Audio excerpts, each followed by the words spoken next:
Hello class 12। आज हम हमारा नया चैप्टर स्टार्ट करने वाले हैं जो कि है aldehyde ketones and carboxylic acid. So जो आपकी प्रीवियस बुक है यानी कि जो पहले बुक थी उसमें जो उसका चैप्टर है चैप्टर 12, अब जो हमारा रिसेंट चल रहा है यानी कि 2020-21 का जो सिलेबस है उसमें कुछ चैप्टर्स को थोड़ा सा आगे पीछे किया गया, तो उससे कोई मैटर नहीं है। हम बेसिकली चैप्टर जो पढ़ने वाले हैं उसका मेन नेम तो aldehyde ketones and carboxylic acid है, इसी को हम यहाँ पर पढ़ने वाले हैं। ठीक है। सो प्रीवियस अभी तक आपने जो भी स्ट्रक्चर्स पढ़े हैं, अगर उसमें जैसे कि हमने अभी इसके प्रीवियस अल्कोहल पढ़ा था, राइट, या फिर हमने इसके प्रीवियस एथर्स पढ़े थे। ओके, सो उसमें आपको बिटवीन द एल्काइल ग्रुप यानी कि कार्बन जो हमारे ये आर मैंने यहाँ पे लिखे हैं that is mainly the alkyl group होते हैं, कार्बन ग्रुप है। तो ये कार्बन और ये ऑक्सीजन, तो इसके बीच में आपको क्या देखने को मिला है, इसके बीच में मोस्टली सिंगल बॉन्डेड चीजें आपको मिली है, सिंगल बॉन्ड देखने को यहाँ पर मिला है। सो इस चैप्टर में आपको वो सारे कंपाउंड कवर करने हैं जिसमें कार्बन और ऑक्सीजन आपस में, कार्बन और ऑक्सीजन आपस में क्या शेयर कर रहे हैं, डबल बॉन्ड शेयर कर रहे हैं, like this carbon with double bond oxygen. ठीक है, कार्बन डबल बॉन्ड के साथ शेयर है ऑक्सीजन के साथ। ऑल्सो अभी तो अगर आप देख लो कि ऑक्सीजन की तो चलो वैलेंसी कंप्लीट होगी, डबल दो बॉन्ड बनाने होते हैं उससे बना लिए, बट कार्बन के तो कंप्लीट नहीं है, सो वो दो बॉन्ड और बनाएगा। सो कुछ इस तरह का स्ट्रक्चर, कुछ इस तरह का ग्रुप जहां पर भी मौजूद होता है तो उसे हम बोलते हैं कार्बोनियल ग्रुप। ये क्या ग्रुप है?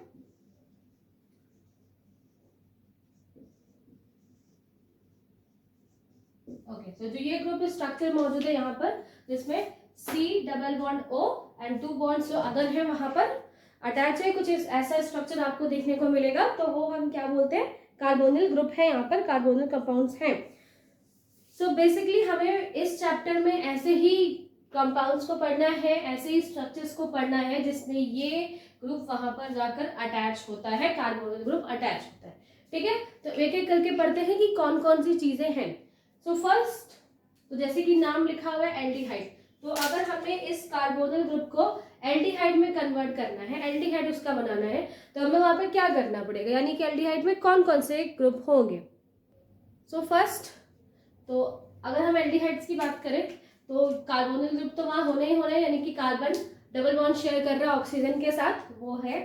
Also on this one side अगर हम यहाँ पर एक R लगा दें, एक एल्काइल ग्रुप लगा देते हैं, ऑन द सेकेंड साइड हम यहाँ पर एक H लगा दें।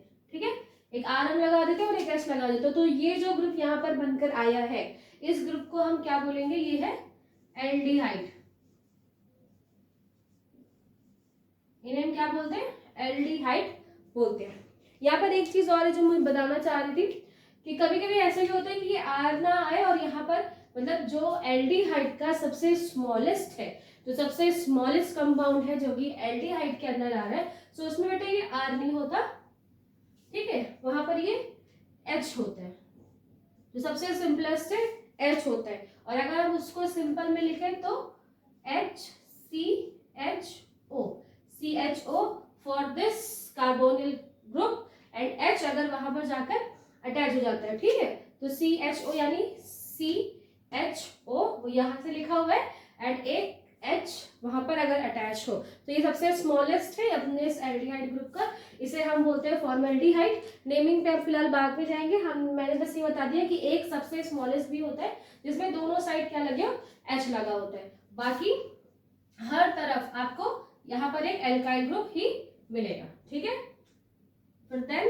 एक आपको एल्काइल ग्रुप और मिलेगा, जैसे CH3 हो सकता है, आगे जैसे ही नंबर्स बढ़ते जाएंगे C2H5 और जितने भी सारे ग्रुप है वो वहां पर अटैच होते जाएंगे। तो एक ऐसा स्ट्रक्चर जिसमें एक तरफ आपको एल्काइल ग्रुप मिले और दूसरी तरफ हाइड्रोजन मिले, तो उसे हम क्या बोलते हैं, एल्डिहाइड्स बोलते हैं। और अगर इसी का ही एक स्मॉलेस्ट है जहां पर दोनों साइड H होते हैं, जो मैंने भी बताया आपको, फॉर्मल्डिहाइड। नेक्स्ट अगर हम बात करें तो ये हमने डिस्कस किया अबाउट द एल्डिहाइड, कि एल्डिहाइड का कैसे क्या स्ट्रक्चर होता है। वही अगर हम कीटोन्स में यहाँ पर डिस्कस करें तो कीटोन में क्या होगा बेटा, जो ये आपको H दिखाई दे रहा है, ये R तो वहां होना ही होना है, ये H है, इसकी जगह पे क्या आता है, इसकी जगह पर एक दूसरा R यानी कि एक दूसरा एल्काइल ग्रुप वहां पर जाकर अटैच हो जाए। ठीक है, अब दूसरा एल्काइल ग्रुप वहां पर जाके अटैच हुआ है, ये सेम भी हो सकता है बिकॉज R' यूज किया है, तो ये जो पहला एल्काइल ग्रुप लगा हुआ है ये इसका सेम भी हो सकता है, उससे अलग भी हो सकता है। तो जब भी एक ऐसा स्ट्रक्चर आपको दिखाई देगा जिसमें जो आपका कार्बोनल ग्रुप है वो तो हो गई, मतलब कार्बन डबल बॉन्ड ऑक्सीजन के साथ बिल्कुल होगा, एंड ऑल्सो दोनों ही साइड या फर्दर जो 2 बॉन्ड बचे हुए हैं कार्बन के, उन दोनों ही साइड आपके कोई अल्काइल ग्रुप लगे हैं, आइदर दे आर सेम और नॉट, वो सेम हो ना हो, अलग अलग हो, बट दोनों होंगे एक अल्काइल ग्रुप ही। सो जो ये जो स्ट्रक्चर बनकर आता है, इस स्ट्रक्चर को हम क्या बोलते हैं, इस स्ट्रक्चर को हम कीटोन्स बोलते हैं। ठीक है, तो इस स्ट्रक्चर को हम कीटोन्स बोलते हैं। अब यहाँ पर कभी भी जैसे अभी हमने एल्डिहाइड में देखा था कि H आके अटैच हुए थे, तो ऐसा स्ट्रक्चर यहाँ पे नहीं देखने को मिलेगा, वरना वो तो एल्डिहाइड हो जाएगा। यहाँ पर मैक्सिमम 3 कार्बन से ही स्टार्ट होता है, मतलब जो कीटोन ग्रुप स्टार्ट होता है वहां पे 3 कार्बन तो मैक्सिमम होंगे ही, बिकॉज अगर हम सबसे सिंपलेस्ट की बात करें, सबसे छोटे की बात करें, कीटोन्स में सबसे छोटे की बात करें, तो सबसे पहले हम यहाँ पे क्या लगा सकते हैं, CH3, that is the smallest, CH3 और CH3। तो अब यहाँ पे क्या देख रहे हो कि एक ये कार्बन और एक ये कार्बन और एक ये कार्बन, तो 3 कार्बन है यहाँ पर। सो कीटोन में जो सबसे स्मॉलेस्ट होता है वो उसका स्ट्रक्चर कुछ इस तरीके से है। ठीक है, सो फिलहाल अभी हम यहाँ पे इतनी बात कर रहे हैं कि दोनों ही साइड अगर एक एल्काइल ग्रुप लगा होगा, so with the carbon double bond oxygen के साथ, तो वो क्या होता है, कीटोन्स होते हैं। चलिए अब हम नेक्स्ट डिस्कस करते हैं अबाउट द कार्बोक्सिलिक एसिड, कि कार्बोक्सिलिक एसिड में क्या स्ट्रक्चर होता है। सो कार्बोक्सिलिक एसिड जो होता है बेटा, वहां पर जो ये आपका R' है, मतलब ये RC⋯O तो होगा ही, इसके अलावा एक OH ग्रुप, एक OH ग्रुप जब आके यहाँ पर अटैच हो जाए, यानी कि हमारा कार्बोनिल ग्रुप तो वहां पर है ही, उसके अलावा एक एल्काइल ग्रुप लगा हुआ है at the one side and the another side एक OH ग्रुप वहां जाकर अटैच हो जाए, सो इसे हम क्या बोलेंगे, कार्बोक्सिलिक एसिड।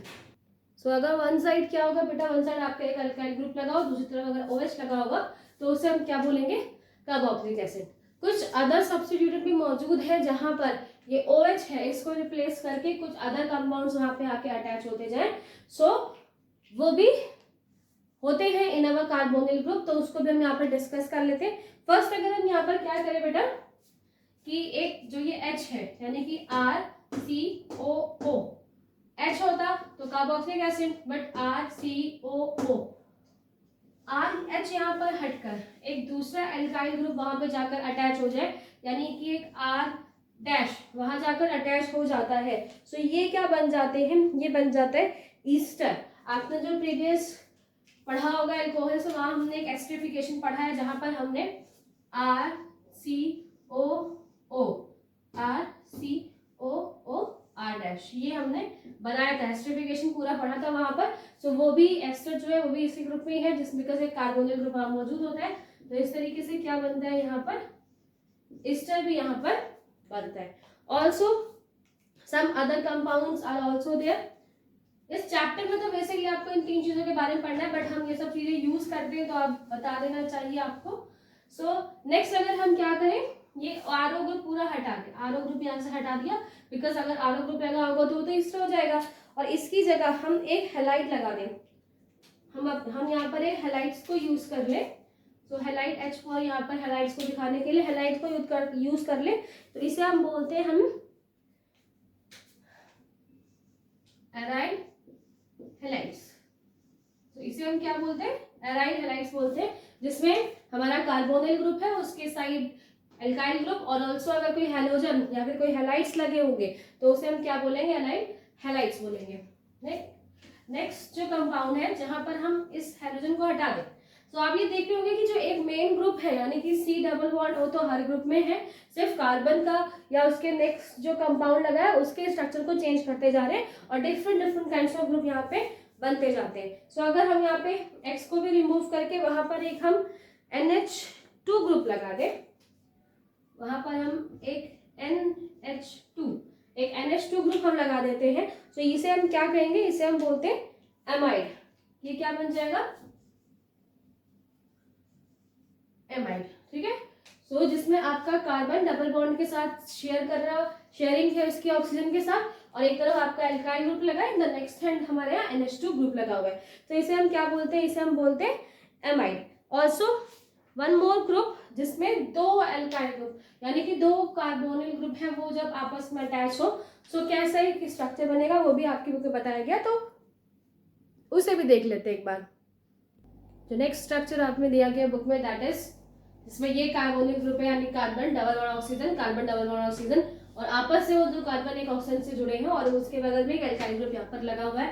सो कुछ ऐसा स्ट्रक्चर जो प्रीवियस प्रिपरेशन मेथड, सॉरी जो प्रीवियस केमिकल रिएक्शन थी अल्कोहल वाली, वहाँ पे हमने इन्हें देखा भी था, दैट इज एस्टरिफिकेशन में मेनली हमने देखा था, दैट इज एसिड एनहाइड्राइड, ठीक है। तो इन्हें हम क्या बोलते हैं, these are the acid anhydride, ठीक है। सो इतने तरह के स्ट्रक्चर्स आपने देखे जिसमें हमारा एक कार्बोनिल ग्रुप लगा हुआ था, यानी कि carbonyl group that is carbon double bond oxygen. तो ये ग्रुप जहां पर भी लगा होगा उसे हम कार्बोनिल ग्रुप बोलेंगे, जिसमें आपने डिफरेंट टाइप में स्ट्रक्चर देखे कि अगर एल्काइल ग्रुप लगा है या H लगा हुआ है, दो एल्काइल ग्रुप लगे हुए हैं या एक हैलोजन लगा है, NH2 लगा है, तो किस तरह के स्ट्रक्चर वहां पे बनते हैं। सो बेसिक जो आपको यहाँ पर पढ़ना है वो है आपके aldehyde, ketones and carboxylic acid. दूसरा यहाँ पे पॉइंट बताया गया बेटा कि जो आपका एनिमल किंगडम होता है एंड जो प्लांट किंगडम है, यानी कि जो हमारे प्लांट्स हैं या फिर जितने भी लिविंग ऑर्गेनिज्म हैं, उसमें ये तीनों ही बहुत अच्छे तरीके से पाए जाते हैं, यहाँ पे बहुत परसेंटेज में इनका पाए जाते हैं एनिमल्स एंड प्लांट्स में। एंड ऑल्सो जो फ्रेग्रेंस है, यानी कि नेचर, हमारा जो इन्वायरमेंट है, जो एक बायोलॉजिकल प्रोसेसेस है, एंड ऑल्सो जो हमारी नेचर एनवायरनमेंट है वहां पर फ्रेग्रेंस के लिए, ऑल्सो फ्लेवर्स के लिए जो है एल्डिहाइड एंड कीटोन्स का यूज किया जाता है। उसके लिए कुछ एग्जांपल्स भी यहाँ पर बनाए हैं जो कि इसी ग्रुप को बिलोंग करते हैं, एंड ऑल्सो वो कहाँ होते हैं, वो किसी प्लांट या किसी एनिमल्स में मौजूद होते हैं। Okay, so some other compounds are also there, जिसमें आपको ये दिखाई दे रहा है कि ये है आपका CHO, यानी कि जो आपका कार्बोनिल ग्रुप है वो यहाँ पर मौजूद है। ये इस तरीके से भी लिखा हो सकता है ना, C डबल बॉन्ड O और H। अब आपको थोड़ा सा सिमिलर लग रहा होगा, जिसमें कार्बन पे डबल बॉन्ड लगा हुआ H, और एक तरफ क्या है, जो दूसरी तरफ जो R था उसकी जगह एक एराइल रिंग लगी हुई है, एक एरोमेटिक रिंग लगी हुई है, ठीक है। तो स्ट्रक्चर्स वही है। सो एक स्ट्रक्चर जिसमें वनीलिन का एग्जांपल दिया है, जो कि कहाँ से मिलता है, फ्रॉम द वनीला बीन्स के द्वारा इसको एक्सट्रैक्ट किया जाता है, ठीक है। आप इसका स्ट्रक्चर याद रख सकते हैं, वैसे ऐसे कोई केमिकल रिएक्शन अंदर में इसके यूज नहीं है। फॉर द स्ट्रक्चर को अगर आप याद करना चाहें तो बहुत ईजी है। ओके, मिथॉक्सी यहाँ की तरफ जुड़ा हुआ है, एक तरफ OH जुड़ा हुआ है और एक तरफ आपके एल्डिहाइड ग्रुप, सॉरी जो आपका कार्बोक्सिल ग्रुप CHO वहां पर जुड़ा हुआ है। दूसरा सैलिसल्डिहाइड, सैलिसल्डिहाइड से हम प्रीवियस भी मिल चुके हैं, प्रीवियस जो हमने वहां पर एस्प्रिन बनाया था वहां पर हमने स्टार्टिंग सैलिसल्डिहाइड के साथ की थी, तो सैलिसल्डिहाइड भी इसी में आता है, जो कि बहुत ही जरूरी है। ये जो पाया जाता है यहाँ पे एक्सट्रैक्ट किया जाता है फॉर आ मिडो स्वीट करके प्लांट होता है, जिसमें सैलिसल्डिहाइड भी होता है। ऑल्सो सिनेमन एल्डिहाइड, सिनेमन जो हम स्पाइसेस में यूज करते हैं, तो वहां पर एक सिनेमन एल्डिहाइड पाया जाता है for the flavour, for the fragrance of that spice, ठीक है। सो ये बहुत कुछ एग्जांपल्स थे जो कि हमारे प्लांट किंगडम या एनिमल किंगडम्स में भी जो हमारे बायोलॉजिकल प्रोसेस होती है वहां पर भी ये मौजूद होते हैं। एंड ऑल्सो इन सब का यानी कि एल्डिहाइड और कीटोन्स का जो यूज है वो आवर फूड इंडस्ट्री और फार्मास्यूटिकल इंडस्ट्री दोनों में किया जाता है। फूड इंडस्ट्री यानी कि जो फूड से रिलेटेड इंडस्ट्री होती है, फार्मास्यूटिकल्स जहाँ पे मेडिसिन वगैरह बनाई जाती है, तो ऐसे इंडस्ट्रीज में भी किसका यूज किया जाता है, हाँ, कार्बोक्सिलिक एसिड, कीटोन्स और एल्डिहाइड यानी कि दिस कार्बोक्सिलिक ग्रुप का वहां पर यूज किया जाता है, कार्बोनिल ग्रुप का यूज किया जाता है। ऑल्सो सम अदर इंडस्ट्रीज जो भी मैं आपको लिख के बता रही हूँ। सो यूजेस की अगर हम बात करें कहाँ पे यूज किए जाते हैं, तो फर्स्ट अभी जैसे मैंने आपको बताया कि फूड प्रोडक्ट बनाने में, फार्मास्यूटिकल्स कंपनी में यूज किए जाते हैं। ऑल्सो सम सॉल्वेंट जैसे एसीटोन वगैरह बनाने के लिए यूज किया जाता है। Also they are use in the formation of paints, perfume, because they have a aroma, एक फ्रेग्रेंस है उनके अंदर, दैट्स व्हाई वो परफ्यूम में यूज किए जाते हैं। And aroma in sense smell एक बहुत अच्छी सी होती है। एंड ऑल्सो प्लास्टिक्स में, फाइबर्स बनाने में भी यहाँ पर हम इस ग्रुप का यूज देखते हैं। So because of these processes, biological processes में इन्वॉल्व होने की वजह से, ऑल्सो सम फार्मास्यूटिकल इंपॉर्टेंस है, बहुत सारी फूड में हम यूज करते हैं, इस वजह से इन चैप्टर को हम वहाँ पे देख रहे हैं कि वो कैसे क्या होता है। ठीक है, सो ये इंट्रोडक्शन पार्ट था जिसमें आपने देखा कि हम कौन कौन से कार्बोनिल ग्रुप को पढ़ने वाले हैं, वो किस तरीके से फॉर्म होते हैं, एल्डिहाइड में कौन सा ग्रुप है, कीटोन में कौन सा ग्रुप है, some other groups are also there and what are the use of this compounds. ठीक है, सो ये फर्स्ट वीडियो में इंट्रोडक्शन रखा है and next video we will discuss about the common name, क्योंकि जब नोमेनक्लेचर है वो स्टार्ट होगा तो पहले हम वहाँ पे कॉमन नेम जो भी बताए गए उनको हम डिस्कस करेंगे।